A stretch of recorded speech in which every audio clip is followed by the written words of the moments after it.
नमस्कार दोस्तों, कैसे आप सब। आज के इस वीडियो में बात करेंगे प्रसाद योगीन नाटक। जयशंकर प्रसाद जी के जितने भी महत्वपूर्ण नाटक हैं जो प्रतियोगी परीक्षाओं की दृष्टि से महत्वपूर्ण हैं, और जयशंकर प्रसाद ने अपने जीवन काल में जितने भी नाटक लिखे हैं उन सभी का आज इसमें अध्ययन किया जाएगा। साथ ही जयशंकर प्रसाद योगीन जितने भी प्रमुख नाटककार हैं, जितने भी कवि हैं जिन्होंने नाटकों की रचना की है, उन सभी का भी इस वीडियो में अध्ययन किया जाएगा। तो दोस्तों, आप वीडियो के अंत तक बने रहें और सभी कवियों के नाटकों और उनकी रचनाओं के बारे में इस वीडियो में आप अध्ययन करें।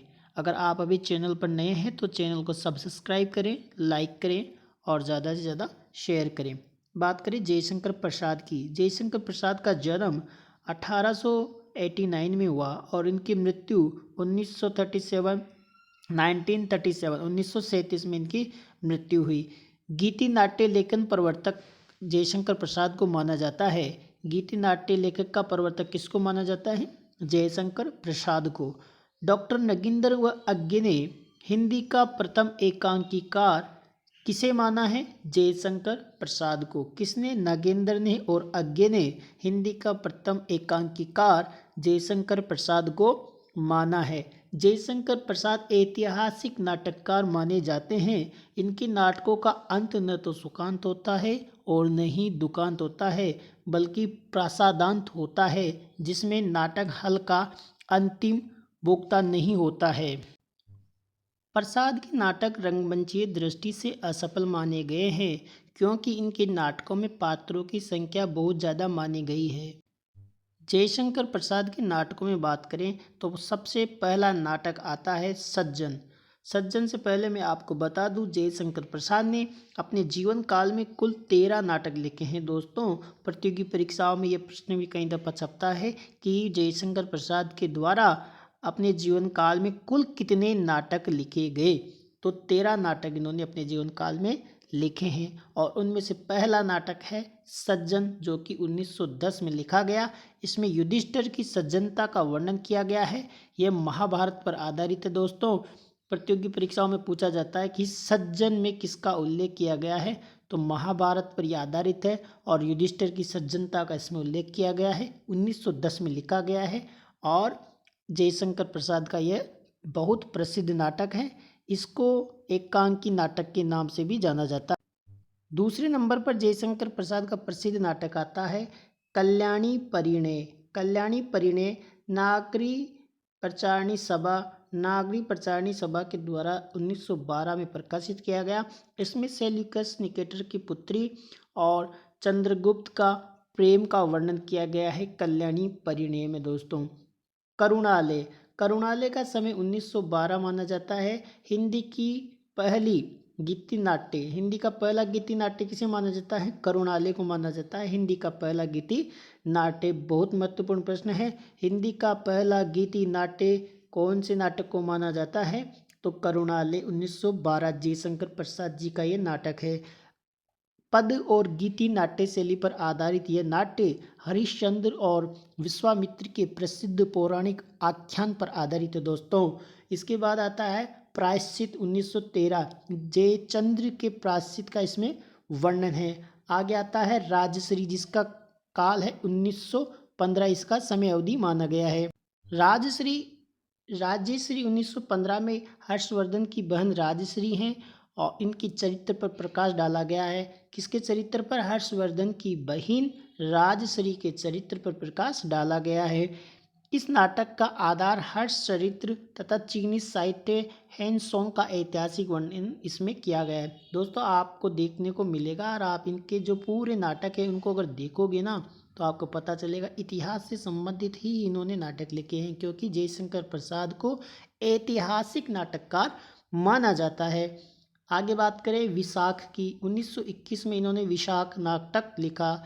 इसमें तक्षशिला विश्वविद्यालय के एक सनातन विशाख की चारित्रिक विशेषताओं के बारे में बताया गया है, और यह नाटक कल्हण की राज तरंगणी पर आधारित है। दोस्तों, कल्हण की राज तरंगणी पर आधारित जयशंकर प्रसाद का प्रसिद्ध नाटक, और उसका नाम है विशाख, जो कि 1921 में लिखा गया, और इसमें तक्षशिला विश्वविद्यालय के बारे में भी वर्णन किया गया है दोस्तों।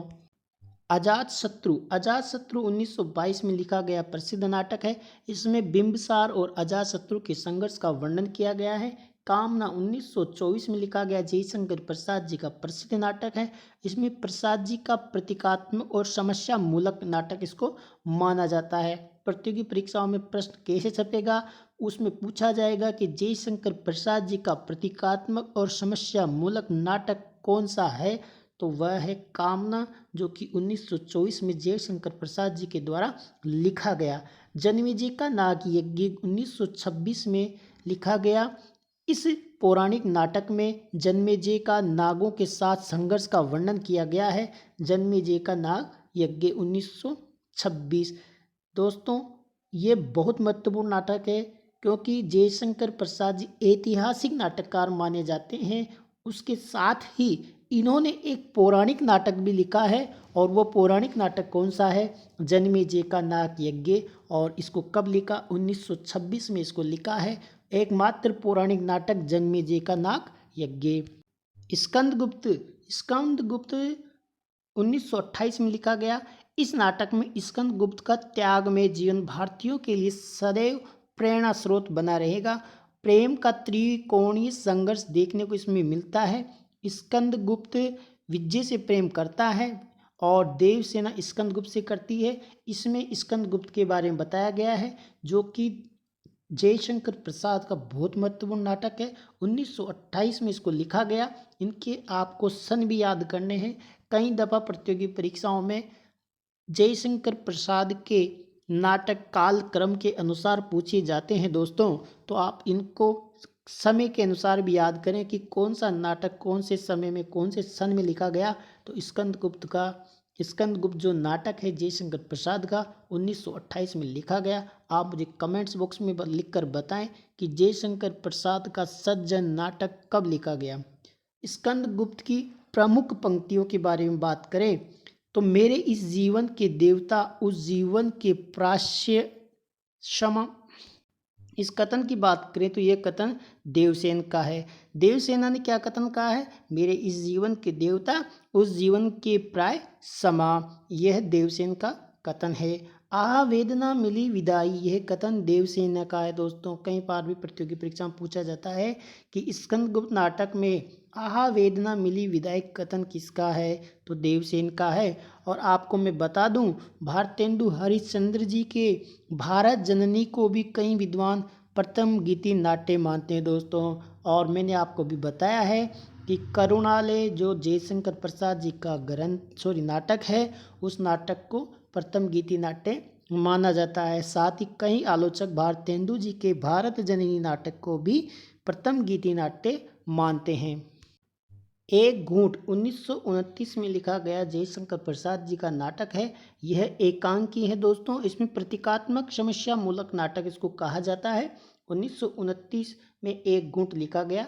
चंद्रगुप्त 1931 में लिखा गया दोस्तों। इस नाटक में कल्याणी परिणय का परिवर्धित रूप इसको माना जाता है। मैंने आपको बताया अभी, कल्याणी परिणय जयशंकर प्रसाद जी का नाटक है और कल्याणी परिणय में ही चंद्रगुप्त के बारे में बताया गया और उसी का समय के अनुसार परिवर्तित रूप इस चंद्रगुप्त नाटक इन्होंने लिखा 1931 में।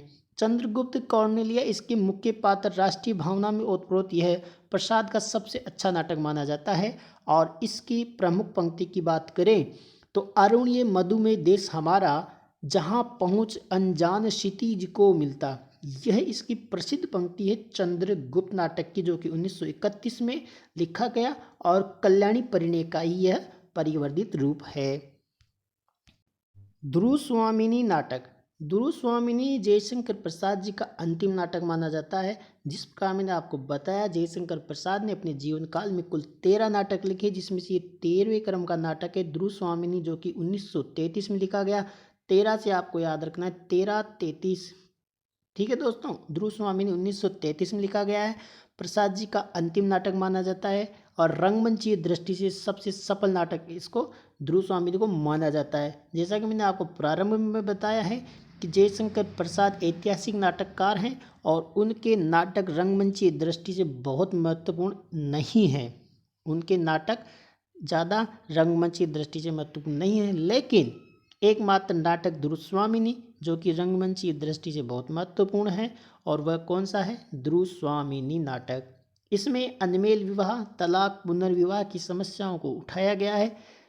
ठीक है दोस्तों, कई बार प्रतियोगी परीक्षाओं में ऐसा कैसा छपता है कि अनमेल विवाह, तलाक और पुनर्विवाह की समस्याओं को उजागर करने वाला जयशंकर प्रसाद जी का कौन सा नाटक है? तो वह है ध्रुवस्वामिनी जो कि 1933 में लिखा गया। इस नाटक में समस्या नाटक का परिवर्तन इसको माना जाता है। किसको? जयशंकर प्रसाद जी को। इस नाटक को पढ़ने के बाद समस्या नाटक का प्रवर्तक जयशंकर प्रसाद जी को माना जाता है। और प्रसाद जी का अधूरा नाटक कौन सा है? अगर इसकी बात करें तो अग्निमित्र जयशंकर प्रसाद जी का अधूरा नाटक है। प्रतियोगी परीक्षाओं में कई दफा ऐसा भी पूछा जाता है कि अधूरा नाटक उनका कौन सा है, तो अग्निमित्र इनका अधूरा नाटक है। विशंबर प्रसाद की बात करें तो विशंबर प्रसाद का एक प्रसिद्ध नाटक और उसका नाम है भीष्म जो कि 1918 में लिखा गया। दोस्तों, गोविंद वल्लभ पंत की बात करें, गोविंद वल्लभ पंत की बात करें दोस्तों, तो इन्होंने अपने जीवन काल में बहुत महत्वपूर्ण नाटक लिखे, जिनमें से वरमाला जो कि 1925 में लिखा गया, राजमुकुट 1935, अंगूर की बेटी, यह एक सामाजिक नाटक है दोस्तों। इसमें शराब के दुर्गुणों के बारे में बताया गया है। अंगूर की बेटी, आपको भी पता होगा शराब किससे बनती है? अंगूर से। तो आपको ऐसे याद रखना है, अंगूर शराब के दुष्परिणामों के बारे में से बताया गया है। सामाजिक नाटक है। गोविंद वल्लभ पंत का अंगूर की बेटी जो कि 1937 में लिखा गया दोस्तों। अंतपुर का छिद्र 1940, कंजूस की खोपड़ी 1923, विष कन्या और सुजाता, ये प्रमुख नाटक गोविंद वल्लभ पंत के नाटक है दोस्तों। आपको ये याद रखने हैं, प्रतियोगी परीक्षा की दृष्टि से ये नाटक इनके बहुत महत्वपूर्ण है। मुंशी प्रेमचंद्र जी की बात करें तो इन्होंने अपने जीवन काल में दोस्तों कुल 3 नाटक लिखे हैं, और वह 3 नाटक कौन कौन से हैं? संग्राम, करबला और प्रेम की वेदी। अब यहाँ करबल है तो आपको यह मैंने ट्रिक बताई है, इसलिए यहाँ करबल लिखा है, पर इन्होंने 3 नाटक कौन से लिखे हैं भी आपको मैं बताने जा रहा हूँ, तो आप अभी आगे देखें। पर उनको बताने से पहले मैं आपको बताना चाहता हूँ कि देखो दोस्तों, प्रेमचंद्र के नाम में सबसे पहले आ रहा है प्रेम। और आपको याद करने के लिए मैं बता दूं, प्रेम में हर व्यक्ति क्या करता है? संघर्ष करता है। किसे पाने के लिए? प्रेम को पाने के लिए। तो इसीलिए संग्राम करता है, और संग्राम करता है यानी करबला हो गया। और किसके लिए? प्रेम के लिए। प्रेम के लिए संग्राम, करबला, प्रेम की वेदी। संग्राम, करबला, प्रेम की वेदी आपको इसे याद रखना है। संग्राम, करबला, प्रेम की वेदी। मुंशी प्रेमचंद्र ने अपने जीवन काल में 3 नाटक लिखे, और तीनों के मैंने आपको नाम बता दिए, संग्राम, करबला, प्रेम की वेदी। मुंशी प्रेमचंद्र जी के संग्राम नाटक की बात करें तो ये 1923 में लिखा गया एक ये सामाजिक नाटक है। करबला 24 में लिखा गया, और प्रेम की वेदी 1933 में लिखा गया नाटक है। गोदान जो शीर्षक उपन्यास है इनका, बहुत प्रसिद्ध उपन्यास है गोदान। किसका? प्रेमचंद्र जी का। और गोदान उपन्यास का नाटक में अनुवाद किसने किया? तो प्रतिभा अग्रवाल ने गोदान उपन्यास का नाटक अनुवाद किया है दोस्तों। हरि कृष्ण प्रेमी की बात करें, हरि कृष्ण प्रेमी हिंदू मुस्लिम एकता के समन्वय कवि कहे जाते हैं, और इनका प्रसिद्ध नाटक है स्वर्ण विहान जो कि 1930 में लिखा गया, रक्षाबंधन जो कि 1934 में लिखा गया। हिंदू मुसलमानों में पारंपरिक सहानुभूति उत्पन्न करने की चेष्टा इसमें बताई गई है रक्षाबंधन में, जो कि 1934 में लिखा गया। दोस्तों, इसमें ही राजकुमारी कर्मावती हुमायूं को राखी बेचती है रक्षा बंधन में। दूसरा इनका नाटक है शिवा साधना जो कि 1937 में लिखा गया। विषपान की बात करें तो विषपान 1945 में लिखा गया दोस्तों, और प्रतिशोध 1937 में लिखा गया। हरि कृष्ण प्रेमी के यह बहुत महत्वपूर्ण नाटक हैं। इन सभी को आपको प्रतियोगी परीक्षा की दृष्टि से याद रखने दोस्तों। पांडे बेचैन शर्मा उग्र की बात करें तो इनके प्रसिद्ध नाटकों में महात्मा ईसा जो कि 1922 में लिखा गया, डिक्टेटर 1937 और चुंबन 1937। ये दोनों नाटक 1937 में लिखे गए और महात्मा ईसा 1922 में लिखा गया। आपको पांडे बेचैन शर्मा उग्र के नाटक कैसे याद रखने हैं, आपको मैं बता दूं। बेचैन है किसके लिए, चुंबन के लिए 1937, कौन, डिक्टेटर, और महात्मा ईसा। आपको ऐसे इसको याद रखना है, पांडे बेचैन शर्मा उग्र। ठीक है दोस्तों, आगे बात करते। लक्ष्मी नारायण मिश्र। लक्ष्मी नारायण मिश्र को दोस्तों समस्या नाटक का जन्मदाता माना जाता है। आपको ये नाम अच्छे से याद रखना है, लक्ष्मी नारायण ये मिश्र है। लक्ष्मी नारायण लाल भी आपको अभी नाटकों में देखने को मिलेगा। तो लक्ष्मी नारायण मिश्र की आप नाटक पढ़ रहे हैं और लक्ष्मी नारायण मिश्र को समस्या नाटक का जन्मदाता माना जाता है। और इनका पहला नाटक माना जाता है सन्यासी, जो कि 1929 में लिखा गया।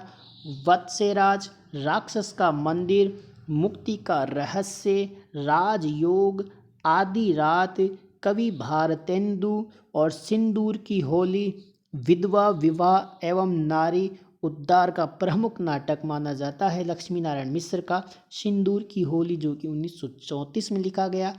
आपको ये सारे नाटक लक्ष्मी नारायण मिश्र के याद रखने हैं।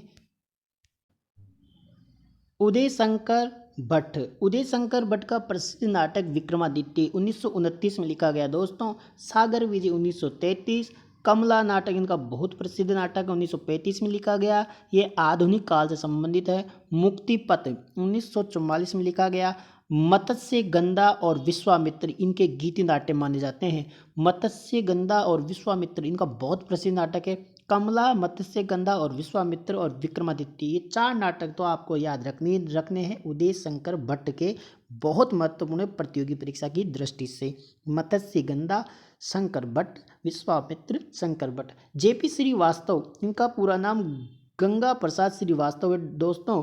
जेपी श्रीवास्तव का पूरा नाम गंगा प्रसाद श्रीवास्तव प्रसिद्ध हास्य नाटककार माने जाते हैं। और इनके प्रसिद्ध नाटकों में उलटफेर नाटक, जो कि 1918 में लिखा गया, प्रतियोगी परीक्षा की दृष्टि से बहुत महत्वपूर्ण।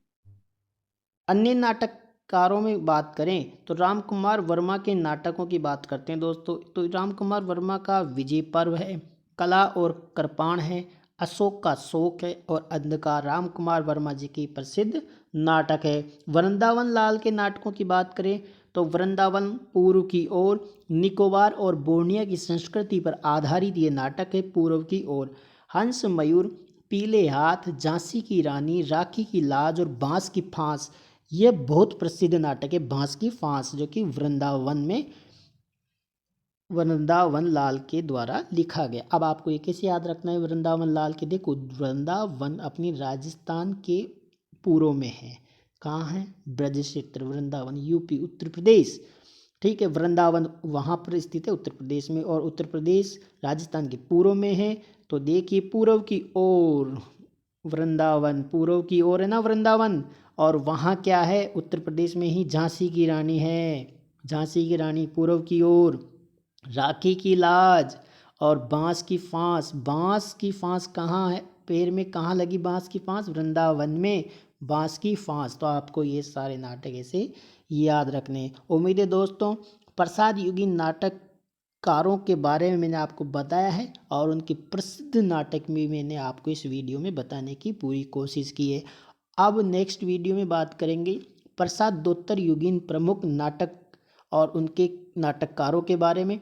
तो आप मेरे चैनल पर अभी नए हैं तो चैनल को जाकर सब्सक्राइब कीजिए। आपको ऐसे ही हिंदी साहित्य के वीडियो समय समय पर मिलते रहेंगे।